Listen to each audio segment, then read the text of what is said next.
ជំរាបសួរបងប្អូនតាគ្នាថ្ងៃនេះថ្ងៃទី26ខែ6ឆ្នាំ2025អញ្ចឹងថ្ងៃនេះគឺជាថ្ងៃភ្លើងបោកមកជាមួយនឹងខាលហើយខាលមានធាតុឈើបោកនៅពីក្រោមអញ្ចឹងចំពោះបងប្អូនដែលគាត់ត្រូវការធាតុភ្លើងជាមួយនឹងធាតុឈើគឺហេងហើយអ្នកដែលគាត់មានកលងទូរាសីមានមមីជាមួយនឹងចក៏ហេងនេះគ្នាដែរហើយបងប្អូនដែលគាត់ត្រូវប្រុងប្រយ័ត្នគឺអ្នកដែលគាត់មានវោកនឹងទូរាសីមិនថានៅក្នុងម៉ោងកើតថ្ងៃកើតខែកើតឬមួយក៏ឆ្នាំកើតទេបងប្អូនត្រូវមានការប្រុងប្រយ័ត្នជាពិសេសការធ្វើដំណើរបើកបរព្រោះដោយសារវោកនឹងខាលគឺក្រុមសត្វធិតនាអញ្ចឹងណាចឹងបងប្អូនត្រូវប្រុងប្រយ័ត្នការធ្វើដំណើរបើកបរការងារទូទៅដែលបងប្អូនមិនស្រីតាក់ទងកិច្ចការងាររស់ស៊ីផ្សេងហើយចំពោះអ្នកដែលគាត់មានបញ្ហាបន្តបន្សំទៀតគឺអ្នកដែលគាត់មានជូតមានរោងជាមួយនឹងម្សាញ់ក៏មានបញ្ហាទៅតាមខាលដែរហើយទិសអសរប្រចាំថ្ងៃក៏នៅខាងជើងប្រចាំខែក៏ខាងជើងដែរប្រចាំឆ្នាំខាងកើតអញ្ចឹងនៅសល់ចន្លោះខាងត្បូងនិងខាងលិចដែលជាទិសល្អហើយផ្កាយប្រចាំថ្ងៃតារាសាស្ត្រប្រចាំថ្ងៃលេខ7នៅទីតាំងកណ្ដាល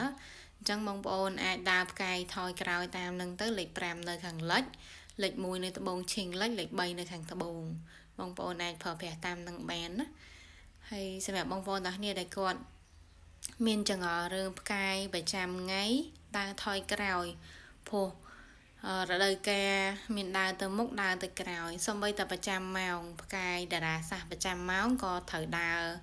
ថយក្រោយទៅតាមនឹងដែរទៅតាមប្រចាំថ្ងៃដែរតែប្រចាំឆ្នាំប្រចាំខែគឺនៅតែដែរដើរ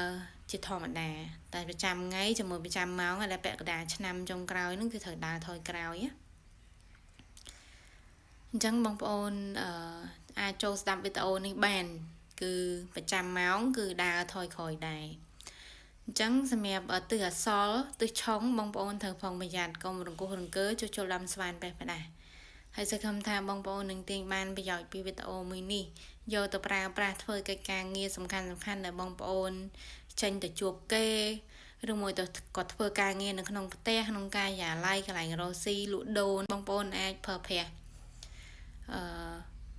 ធាតុល្អផ្កាយល្អទៅតាមវីដេអូនេះបានជាមួយនឹងទិសល្អអីចឹងណាហើយជាចុងក្រោយសូមបងប្អូនទាំងអស់គ្នាជួយ like ជាមួយនឹងជួយ share ដើម្បីបានបងប្អូនដទៃទៀតឃើញវីដេអូហុងស៊ុយជារៀងរាល់ថ្ងៃអរគុណច្រើនបងប្អូនទាំងអស់គ្នាជម្រាបលា